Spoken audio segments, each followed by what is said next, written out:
Welcome to another episode of the Trusted Advisor podcast and video series powered by the Retail Solutions Providers Association. Our goal on the pod is to accelerate the success of today's and tomorrow's leaders in the retail IT industry. I'm Jim Roddy, back with you again. Thank you so much for joining us. Throughout this year, we're talking with leaders about their leadership journeys and what they've learned along the way. And we have two special guests today who are going to discuss how they handle shared leadership responsibilities inside their organization. Our first guest is Andre Nataf, the Senior Vice President of POS Distribution for Heartland, where he's held leadership roles for 9 years. Prior to that, Andre was Director of Business Development at ISV MenuSoft, better known by its product name Digital Dining, and he served that organization for nearly 19 years before they were acquired by Heartland. Andre, always great to talk with you, and welcome to the Trusted Advisor. Thanks, Jim. How are you?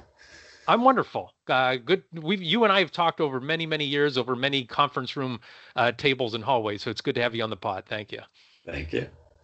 Our second guest is colleagues with Andre. Maddie Stockwell is the Senior Director of the Heartland POS Dealer Channel. Maddie began her tenure at Heartland nearly 9 years ago as a Dealer Business Development Manager and has been promoted 4 times to reach her current position as a Senior Director. Maddie was also a Sales and Marketing Lead at ISV Dinerware before they, too, were acquired by Heartland in 2016. And earlier this year, Maddie moderated a panel discussion at RSPA's Retail Now 2024 trade show titled The Right People at the Right Time, How ISVs and VARs Navigate Growth Through Strategic Hiring. Maddie, great to see you again. Welcome to the podcast. Thanks, Jim. Excited to be here. I'm glad to have you here. So let's set the context for our listeners and for our viewers. And Andre, if you can take this one first, when did you start working with each other at Heartland? When did you start working with Maddie? How did that connection all come about? Yeah, so Maddie and I have been together about 9 years. And as you mentioned in her bio, she was working for Jeff Riley, that a lot of you know, at Dinerware, doing the sales and marketing, but most importantly, doing sales demo for what back then was First Data direct reps who were reselling white labeled Dinerware, and also working with dealers and ISOs with their marketing campaigns and lead generation. So I was, just acquired from having been running sales revenue biz dev for Digital Dining as a minority owner. And, we, the first thing that happened was Bob Carr, who back then was the kind of founder and CEO of Heartland, had hired me back. And I say back because when I ran dealerships for many years before they were bought out by a VC firm, I had been a 1099. Our dealership was one of the first dealerships to sell payments. And so okay. Bob and I had gotten to know each other. We were a top 5 dealership for NCR, for Digital Dining, of course, ECR, Catapult, Mercury Payments, and many other names that people have been around remember, and all of that. So Bob had been acquiring a lot of companies like, Dinerware, Digital Dining, PC America, Expient, and many others. And he needed someone who knew how to organize that, how to run the sales revenue and business development. So that's why he bought Digital Dining, was really to bring me in to take that over for him. And of course, Global Payments ended up buying Heartland 6 months after I came aboard. But in that time, that 6-month period, I was asked to, meet with all the folks that were in sales, revenue, and business development for all of those companies that were running as silos at that time and having difficulties kind of getting the rubber to meet the road. So in that, I would assess talent to see not only who had the experience and capability to be a part of what we were going to build, but to see if they could buy into the vision and future cast of what we were trying to create and what the ask was. And, if they had that, do they have then that capability? And Madeline was, of course, one of those people that was probably one of my better decisions from all those visits and meetings, because as we'll get into, I'm sure later on, it's hard, and if I learned one thing, it's that, you just, there is no secret formula. You just got to leverage a lot of things. So that's how Maddie and I got together. She was a part of rapid fire interviews that I was doing. And luckily I saw something that was right. Great. So your job was, after the acquisitions, breaking down silos and essentially scouting talent inside the organization. Yeah, to formulate a new team, right? So yes. Yeah. Excellent. Well, Maddie, can you fast forward us to today? So what's your role today? What's Andre's role today? How do you guys share responsibilities? Where do you cross over? Yeah, I can definitely do that. But first, I do want to say my point of view from Andre's coming to our office. So it's short and sweet, but it's hilarious. All right. So we get an email from Andre Nataf. Never met him before in my life. No context to who this person is. It basically says 2 sentences. I'm your new boss. I'm coming into the office next week to find out what you do, period. And I walk into the office that he's set up in, and I'm thinking, oh, he's just going to want to know what I do at this company. And within about 2 seconds, I realized, nope, this is a job interview. Okay, here we go. And that was my first introduction to Andre. Excellent. So for what we do right now, my part of the business, like you said, is the point of sale dealer channel for the US and Canada. And I have 2 teams that work to board new dealers in our program. They manage those existing relationships with our resellers. They assist dealers, day to day with their sales, with business development. Ultimately their goal is working together with the dealers to grow and enhance our program. And then Andre is the executive level that's overseeing my program, as well as 2 other parts of the business. So he also oversees our cross-sell division. So that's for resellers that are not reselling Heartland point of sale, but a VAR for another ISV. And they want to work with Heartland to, refer payments or payroll, leverage our lending program, or resell and refer our loyalty platform, Como, that we acquired over a year ago, which integrates with many of the different, top retail and restaurant softwares in the industry. Excellent. Thank you for that. And then how do you guys draw the line? Like, are there things that you guys share together, or that you have to communicate with each other in terms of, I'm taking this, you're taking this, or is that all clear already, or is back and forth required, Maddie? Well, I think the way that Andre says it is, I own my business, right? And so that line is pretty clear, and that I own my part of the business, but I'm meeting with Andre, every week, multiple times a week, to get alignment, get clarity, get advice, and make sure that we're aligned from the very top of the business down to my team. Great. Andre, can you expand upon John Kirk, former RSPA CEO, called it like you're the CEO of your space. That kind of sounds like what you communicate to Maddie and other folks on your team. Can you talk about that? Yeah, sure. So that's exactly right. I mean, it's difficult to, when you have people who you're grooming as the succession plan to take over, parts of the business that you ran before. You're really looking to make sure that you're setting them up for success with everything that and have assimilated from your experience, but at the same time not tainting them with your own bias, right?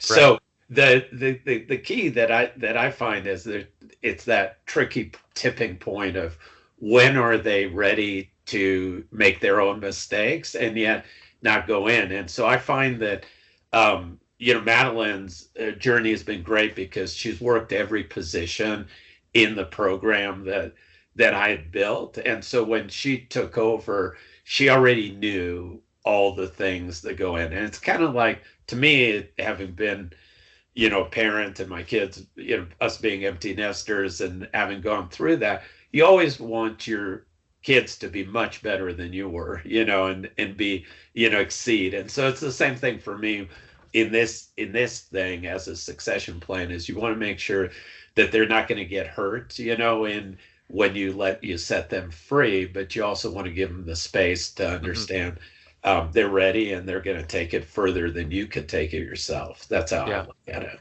Yeah, I always said I want to hire somebody who can kick my butt, right? That they're going to do better at this job than I could. And so if their ceiling's higher than mine, like by all means, like some folks I know feel threatened by that, but I was thinking it just makes your business better. And if you're good at identifying that talent and helping them develop, they're just going to have you identify other talent, right?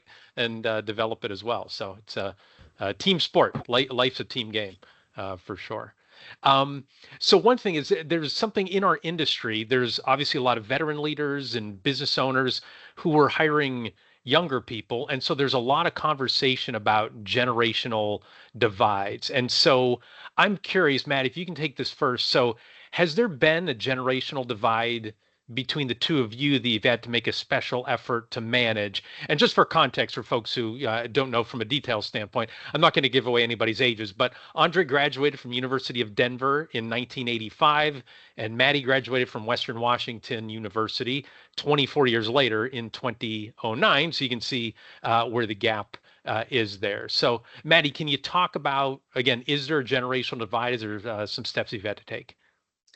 Yeah, I think I see a generational divide in a couple different areas, and this isn't specifically with Andre, it's with Andre, but many of the folks that I work with over my career, I think it's in communication styles, in how work preferences, how you go to work, how you show up to work, as well as like core values can be different generationally. So, I think I saw a stat somewhere the other day that by the end of 2024, over 65% of the workforce is going to be made up of millennials and Gen Z. So it's a super important topic, especially I think for businesses that want to stay competitive with their hiring practices and continue to grow their business. But when we talk about core values for the younger generation, a big one that comes up for me is culture. And, I personally know many of the folks in that younger generation embrace a culture of more of a coaching mindset with their leaders. And I do with my leaders as well.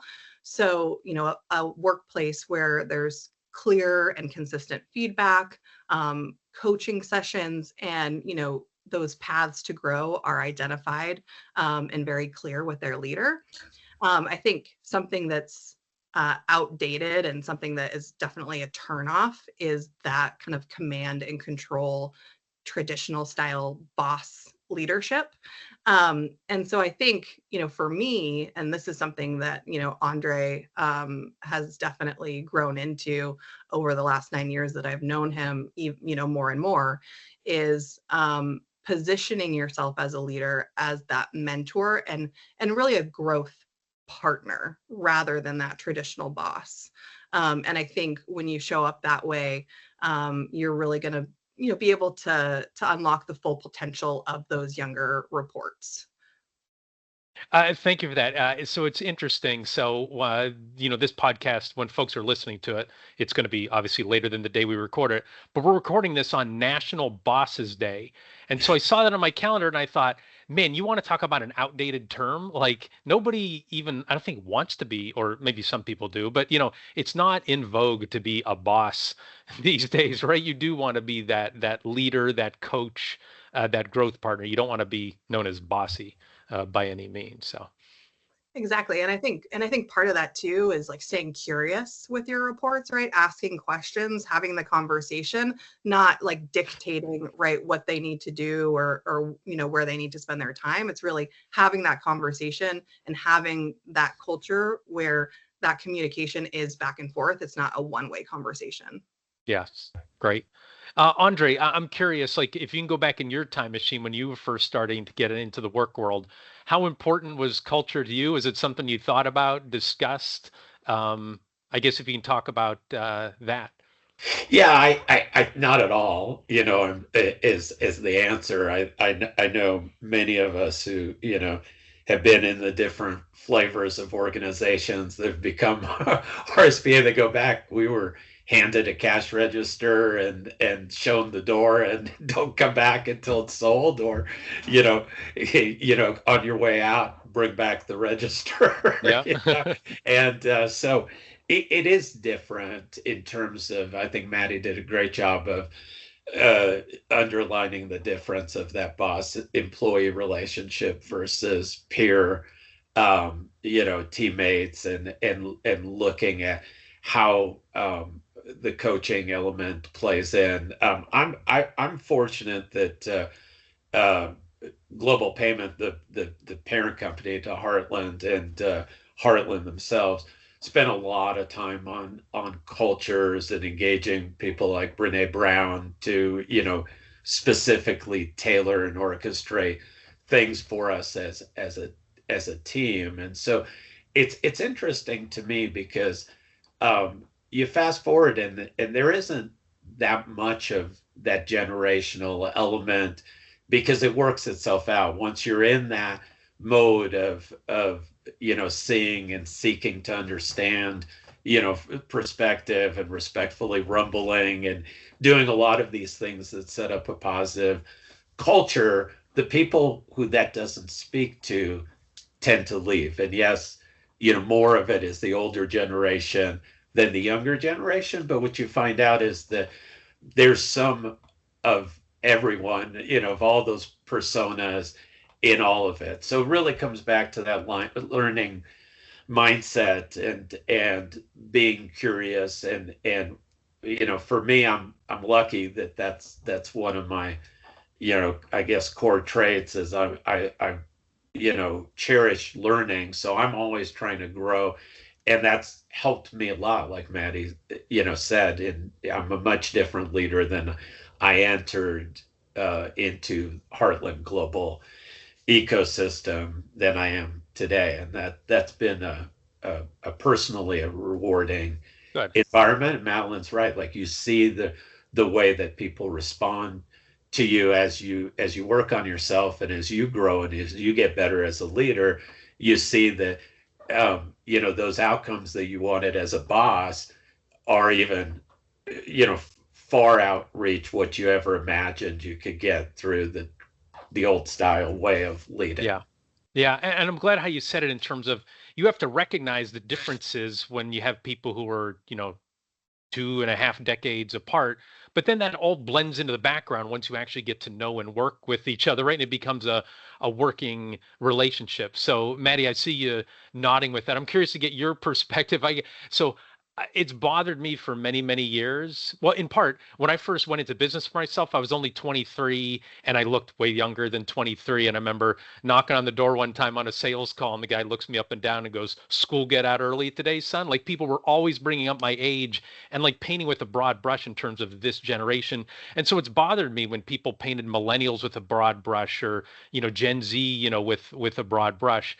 I guess, can you talk about, I'd say, Maddie, can you channel my frustration with that as somebody, I guess, can you talk about like what Andre just said in terms of, yeah, it's something to be considered, but it's more important to really understand the two people who are working together than, the stereotypes you might have of one generation or another. Yeah, for sure. I mean, I think it's the value that we're bringing to the conversation, right? Not what our age is. And I think sometimes, we can be labeled a certain amount of value because of how we look or how we show up, right? And so, I think, oh, there's still meetings that happen all the time, right? Where I walk in to a boardroom and we're meeting somebody new for the first time, and I'm with, 3 of my male employees, right? That work for me. And, the first thing that person in the room does is shake their hand, right? And think that I'm there, as their support or admin, right? Or project manager. And then they have to, introduce me and say, hey, well, this is actually, my leader, and she's leading the conversation today.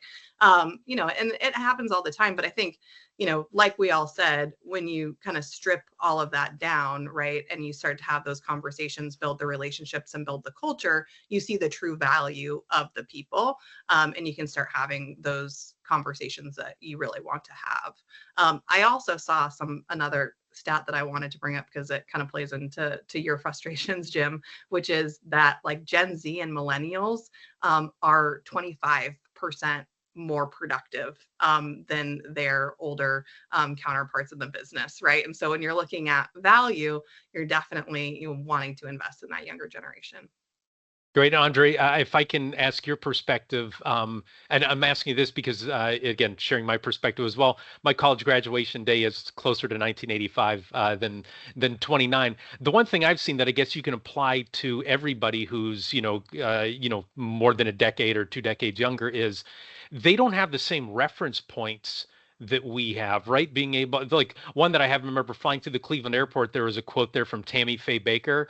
And I said something about Tammy Faye Baker, and a young employee said, like, who's Tammy Faye Baker? I'm like, how do I even begin to explain, everything that went into that? I guess, can you talk about, are you mindful of that when you're communicating with somebody, who is much younger than you, that you realize, yeah, they might not even know who Ronald Reagan is, right? Or anything of that nature, right? It might be somebody they read about in a history book as opposed to, somebody that we lived through and got to hear firsthand. Can you talk about that as a point of reference and making sure your communication is effective?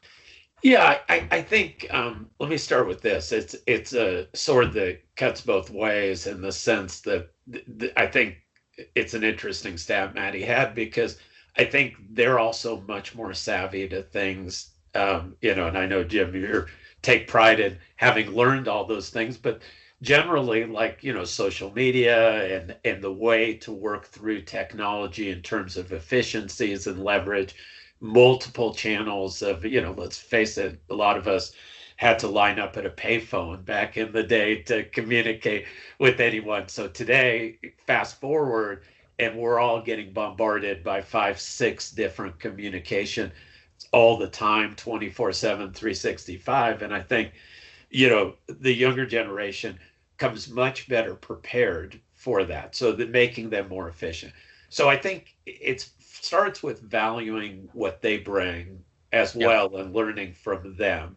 But I think you have to lead by example and then set up a culture where people value what you have from those experiences and knowledge. And I know Maddie does, and knock on wood, my teams, I've always made sure that that's something that I'm looking for, is that ability for them to teach the older generation on our team, and for them to be willing and wanting to learn, without leaning on me to solution it, but coming for context, knowing that I've seen that situation 100 times, or that I can at least tell them how that situation has been dealt with, where it's worked, and how it's been dealt with where it hasn't worked, and why those things.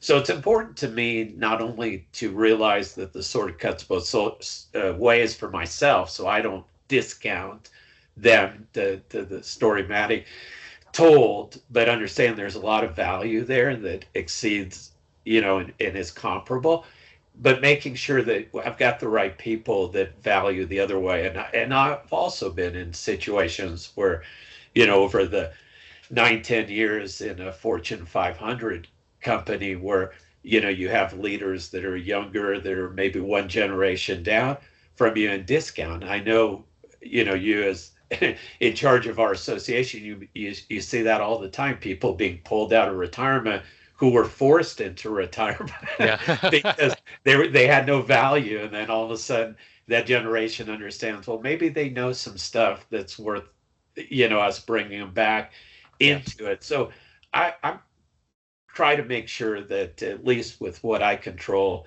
and lead, that we give value to both sides of that. So we're not losing what the older generation, as they retire, as they exit out of the business, what they can offer, and making that it speaks to what I said earlier, making that next generation up at bat stronger, because they have all that leverage. I know some people at NCR did that for me when they had just, come back from the AT&T acquisition and they were a mess. My dealership that I had at that time grew, 10 times in revenue because some of those people saw in me a next generation up that valued their experience and what they were saying and listened, but also had at that time all the tool sets that were more modern and all the experience to go in. So I think it's paying it forward and just keeping that because there always will be that. Maddie one day will be in my shoes and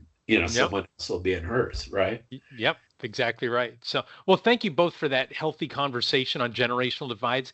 I've had people who have wanted, like exact topics on that for like breakout sessions or podcasts. I'm always like, they always turns into like this broad brush painting, and but you guys, I really like the way that you integrated it together and the way that you talked about it and the nuances of it. So, thank you for that. We're going to take a quick commercial break to pause here and let our listeners and viewers know about the RSPA. It's North America's largest community of retail technology VARs, software providers, vendors, and distributors. To accelerate your success through an RSPA membership, email membership@gorspa.org. All right, there's a quiz in here for both of you next, just so you know. We want to thank our sponsors who support the RSPA and make this podcast and video series possible. Our platinum sponsor is Blue Star. Our gold sponsors are CoCard, Epson, ScanSource, and who's the fourth one? Anybody want to guess? Heartland. It's Heartland. Very good. Yeah, it'd be bad if it wasn't, right? And I'm like, oh no, I have to lead you right into that. So thank you guys for your support. Thank you again, Blue Star, CoCard, Epson, Heartland, and ScanSource for their support. Finally, registration's now open for Inspire 2025, the Retail IT Channel's premier leadership conference. RSPA Inspire is set for January 26th through 29th in Curacao. For more information, visit gorspa.org/inspire so you can experience networking nirvana. So, all right. So we talk again, the whole, context of this is about working together. Maddie, if you could take this question first, what are just some general best practices you've learned about working together and leading together, right? What have you learned over time, or what steps have you taken to make sure that you both lead harmoniously and there's, minimal conflict? Yeah. I think for me, it's all about communication. And I think communication is a skill that you continually need to practice. Because Andre and I have worked together for such a long time, we have the benefit that, we have pretty open and easy communication because we've known each other for a long time. We have that innate trust built in. But there's also the side that because we have worked together for such a long time, that we can assume the other person is on the same page, right? Which we know is not always the same case. So I think a big thing for me is building the time in to make sure that you are aligned, to make sure you have time for that communication, weekly one-on-ones, just asking the question, not even waiting for the one-on-one, reaching out proactively to get clarification and alignment. Because I think as leaders in our business, our team members really either fill that alignment, or in some cases that misalignment they would feel even more when we're not aligned. So I think, that alignment and communication really starts at the top with the leaders and then trickles down to each team member in the business. So building time in to make sure we're on the same page and that we are communicating. Yeah, you're saying the quality and the quantity of the communication is hugely important. Yeah, exactly. Great. I think about the quote from the late Tony Hsieh of Zappos. He said, no matter how good an organization is at communication, communication is always one of the top 5 areas they can get better at, for sure. You can never communicate too much. So, Andre, I want to get your perspective. What have you learned best practices wise about working together, leading together? Yeah, I think much of what Maddie said is exactly how I feel about it. I think one of the things, and it was mentioned a little bit earlier, but one of Brene Brown's things that really resonated for me was the clarity of communication. Is it, muddy? Is it, clear? or is it blind? Is did you understand what I just said?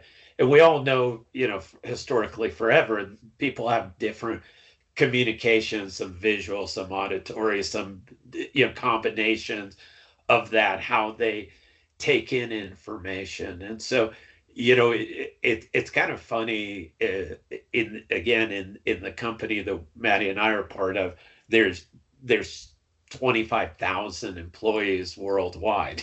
So, Yeah. You have a lot of, communication that has to do between the different functional departments. And when I first got in, I know it's similar for Maddie and similar for most people that come in that are entrepreneurs or working for smaller entrepreneurial companies. You're not used to that. You're used to just having a team that's composed very similar to the way Maddie and I's relationship is. They working for a long time. They know instinctively what their roles are. They meet quite often. They're in the same community, same office, whatever. And so it's really stopping to understand and ask the questions in a non-threatening way, independent of what position you have, what position they have, making sure that the communication is clear and understanding how they want to be communicated with and what their communication style is. It's definitely something I've learned. I didn't realize, just from the title of being an SVP, that some people immediately are very nervous of having that all of a sudden, to Maddie's version of this story of when they met, they get an email and it's like they see the title and they're like, oh, Yes. Yep. Here, and so I've just gotten a lot better at understanding that those things that maybe come instinctively to Maddie about making sure that those communication tools are you take the time to leverage that, as opposed to just kind of assuming that they understand, it's not personal business, but it's not that way anymore today. Yeah, communication's about the audience, the recipient. It's not how you want to communicate. And then, Andre, just for clarification, so Brene Brown, Dare to Lead, that's the book that I'm familiar with for Brene Brown. That's who you're referencing, am I correct? That's correct, yes. Okay. Yeah. Got it. Yeah, she has a whole consultative wing of her enterprise, and she has a lot of books and workshops, and we've like I said, done a lot of company-wide work with her organization. Yeah, she's a good one to follow. That's for sure. So, and that ties in my next question. If we can almost zoom out, and if you can each talk about, and Andre first, what are some of your guiding philosophies as a leader, right? What are some principles or guidelines that are always top of mind for you beyond what we just talked about in terms of communication? Yeah, I think the first thing for me of leading, and I've had the privilege of leading in most of the business roles I've held or businesses I've owned, but is understanding, what the mission, the core mission is that you're trying to accomplish. So whether you're part of a company or you are the company, is what is the mission that you're trying to do?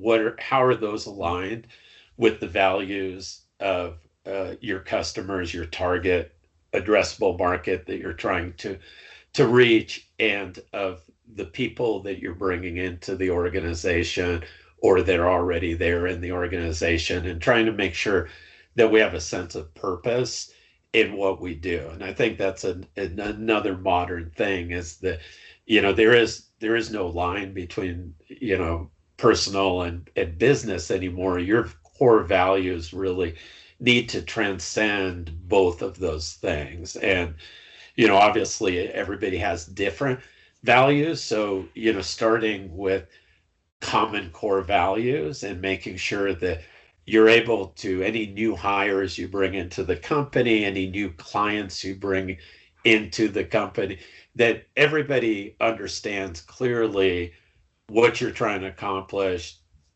the values that you're doing this with, and what the overall outcome is. NCR used to have that great tagline, because every transaction counts. And I always thought that was, now reflecting, but I always thought at the time it was great, but now it's like more than great, it was ahead of their time, because it really talked about what are they doing and why are they doing it, and how does that relate to their employees, to the company, to the customers themselves, right? So I think that's for me, that's a core principle of leading, is making sure that we start with that and understanding. The second principle I have is really staying fluid with both your teams that you're leading, but also the customer. Because I think that I was just talking to this about with another leader that leads our higher education group. So a peer of mine sits under our leader that's responsible for sales and revenue for the Americas, and he has a lot of experience in his areas, and we were collaborating on the notes. But he was saying that he was asking my opinion, because he said, he's feeling more and more like an administrator. He's on so many calls, and he goes, I know that people joke with you that you travel a lot. Like you're the constant traveler, and he goes, why are you traveling so much? And I said, because that's always been a core belief of mine, that although I trust Maddie 100%, that what she's telling me is 100% her interpretation of what's going on. I may have a different interpretation of what's going on, and I need to constantly, in order to lead, make sure that I've got her perspective, and also what the other perspective might be from our customers that are our dealers and partners, and also their customers. What are they looking for according to those dealers and partners? So that's kind of the two of the main core values that I've led. We've talked about some of the other ones in terms of how communication, and how to make sure that you're giving them the space and the opportunity to lead. But those two things at the top, I think, are things we haven't talked about that for me are really important. Got it. Making sure the alignment with values and the mission, and then fluid with your team and your customers. Maddie, what were a principle or two that are always top of mind for you? Yeah, for me as a leader, I always want to listen first. So that's something that I always keep very top of mind when I'm working with my teams. And I think, what that allows for is it creates a space where my team members, they feel heard, they feel respected. And it allows for a culture where everyone feels free to participate, collaborate, and they feel like they can actually make a difference, right? Going back to some of those core values, that's a very important feeling for somebody to think that, hey, I can actually make a difference. So, fostering that type of environment also allows them to, be creative, create additional activities for themselves, right? And allowing each person really to take ownership over their business and strive to make it the best it can be. So, that's, again, listening for me is going back to creating that culture where everybody feels like they can participate and actually own their own piece of the business, just like I own my piece of the business. Got it. Thank you for that. And so you saying that makes me think, oftentimes managers think, or leaders think, their job is to provide the answers, but it's more important to ask the questions to get all that data out on the table. I think too many times leaders approach like it's a game show. I have this problem. Ooh, I got to get the answer first, and I'm going to jump right on it, as opposed to, let me ask questions, get all the data out on the table, and then we can start moving on to a conclusion. I guess, is that along the lines of what you're saying, Maddie? Yeah, and I think, as a younger leader, earlier on in my career when I started a leadership position, I definitely felt like I had to fill the space and I had to jump on meetings and, give them the directions and tell them what to do. And that was my job as a leader, right? I have to tell everybody what to do and what they should be doing. And I think taking a step back and opening it up for conversation first has really allowed me to be a much more effective leader with my team members and with my overall strategy for my business. Appreciate that. Got time for maybe one or two more questions. I wanted to get into some specific experiences that have shaped each of you as a leader. So, Andre, if you can take this one first, like what's a learning experience or what's one story that you can tell us that's really stuck with you over the years and shaped your approach as a leader? Yeah, I'll give one quick story. When I went to work for digital dining, I had I'd sold my company to a VC company.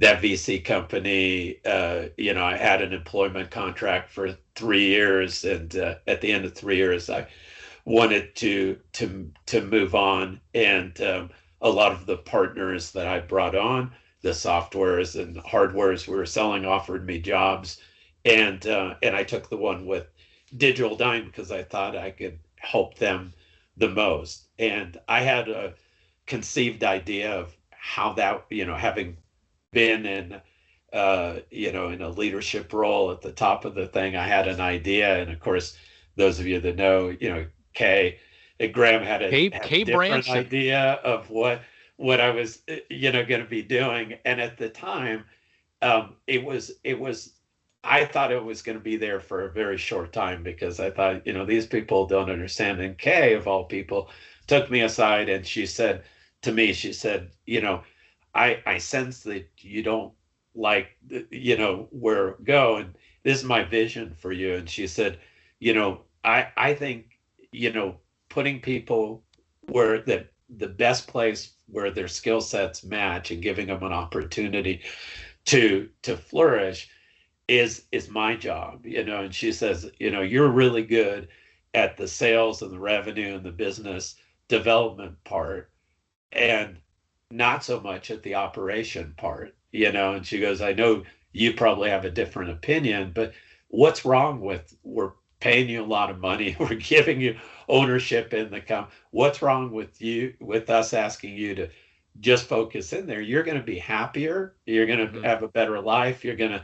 And, at the time, it was a really aha moment. I can't tell you how many times I've had a similar conversation with people because it did change my life. She was 100% right that, it was like I was looking at it like I needed to climb. It's similar to what Maddie just said about, it's like I felt like, I needed to take over the company. I needed to become the CEO of the company. I needed to do all these things. But when I was put in the position of where I really had passion and I had, natural skills on top of experience, I was much happier and much more productive than I had ever been. I love it. And Kay Branson, just a quick side story with Kay. So I worked at Business Solutions Magazine from 1998 to 2016. And I don't know if you know this story, Andre, but a year or two before I got there, Kay had sued or threatened to sue the magazine over some article that they wrote. I don't know if this is ringing a bell, if this is after you came on board. And so I was under instructions, do not engage with Kay Branson, right? Because there's some legal thing going on. And I never did until it was a Retail Now. We were like on a shuttle coming back from like a merchant warehouse event or something. One of my coworkers happened to sit on the shuttle behind her and she struck up a conversation. Who are you with? And he's like, Business Solutions Magazine. She's like, oh, Business Solutions. I'm like, oh my gosh, how can I get off this van? Don't want it to have anything, but it all turned out to be fine anyway. So that's how Kay Branson. It's always. I'm not surprised by that story. Yes, but you know what? That was a learning lesson for me. Never mention the vendor who they left, right? In terms of, don't get into the details of the past. Always be looking for the future. So, all right, I'm like actually sweating as I'm talking about that story publicly because I'm still, again, that was like almost 30 years ago. All right, Maddie, get me back on track, please. What's an experience that's really shaped you as a leader? Yeah. So one for me, so I tend to focus on the more professional side of business relationships. And this is a lesson that I continue to learn from, whether it's, with a partner or with an employee. And one of my previous team members, who's now my peer, was new to my team at the time, and obviously new to me as his leader. And I really jumped into the relationship very focused on business, what we needed to get done. And, this person was going through a hard time with a lot of change going on. And we were just not able to communicate. We were not on the same page at all. Although we would, get on meetings, we would align on what our goals were. We knew what we needed to get done for the business, but it felt like we were really just fighting each other. And we were working remotely, right? So we were talking over Zoom and emails and chat, as a lot of us do. But we were just, it was not working, and it was terrible. Like every day was terrible. And I couldn't figure out why. But we had a work trip a couple of months into working together, and we sat down and we had a dinner together, and we had a great time, and we didn't discuss work at all. We talked about our personal lives and really got to know one another. And we came back to work, and we kind of had this pivotal moment in our working relationship, right? This moment of clarity where this employee at the time of mine said, Matt, I really liked the Maddie that I had dinner with. And I was like, what? Like, is that not the me that is every day? Right. And I realized it wasn't, because I wasn't focused on that foundational piece of our relationship. I was focused on, getting the work done, and we were taking each other out of context in our communications every time that we were talking. So for me, that lesson learned is really investing on the personal relationships with my colleagues and with my partners to have that cohesive partnership. A great story. There's not manager Maddie and Maddie. There's just Maddie. There's just one. There's got to be. I love it. I want to squeeze in one more question. If each of you can answer this in maybe 30 seconds, like, what is one activity you engage in today to improve yourself as a leader that you'd recommend to our listeners and viewers? Andre, what's one activity you'd recommend? Yeah, simple for me. Every morning I wake up and do a little session of meditation prayer, but I read a book, usually self-help or improvement or business philosophy book. And so I'll read 15 minutes every day, and have for the last 10 plus years. And it's helped a lot. It puts me in a positive frame of mind going into it. I'll go back to some old spaghettis like Napoleon Hill. I'll go to some modern stuff. Think and right? Grow Rich. And it's just interesting how it just all keeps you in that positive mindset and keeps you in that learning mindset to move forward. So that's my one. I love it. Maddie, what's one activity you recommend? Well, I just read the books that Andre tells me to read. There we go. No, I'm kidding. I have a corporate coach. I'm, very lucky that Global has provided me with the opportunity to do that. But I meet monthly with my corporate coach, and we talk about everything that I'm going through at that time, challenges. And he really helps me, get outside of my comfort zone, helps me grow as a leader, gives me alternative perspectives and feedback. So that's been super helpful to me. I know not everyone can have a corporate coach, but I think, finding that person that is your mentor and that you can have that open dialogue with, that isn't, in your direct report up or down, is super important to help you grow as a leader and give you those different perspectives. Great. I don't say everybody maybe can't hire a corporate coach, but boy, getting a mentor, especially inside the RSPA community, you got a lot of people who are willing to lend their time and expertise. So like you said earlier, Andre, people who are maybe retired or semi-retired, man, they'd love to be able to talk with folks. So Excellent. Well, that does it for this episode of The Trusted Advisor. If you enjoyed our discussion, be sure to subscribe to the RSPA YouTube channel and the Trusted Advisor podcast before so you never miss an episode. Before we go, big thanks again to Maddie and Andre for sharing their wisdom with us today. Thanks also to RSPA Marketing Director Chris Arnold for his production work, Joseph McDade for our music, and last but not least, thanks so much to you for listening. Our goal at the RSPA is to accelerate the success of our members in the retail technology ecosystem by providing knowledge and connections. For more information, please visit our website at gorspa.org. Thanks for listening, and goodbye, everybody.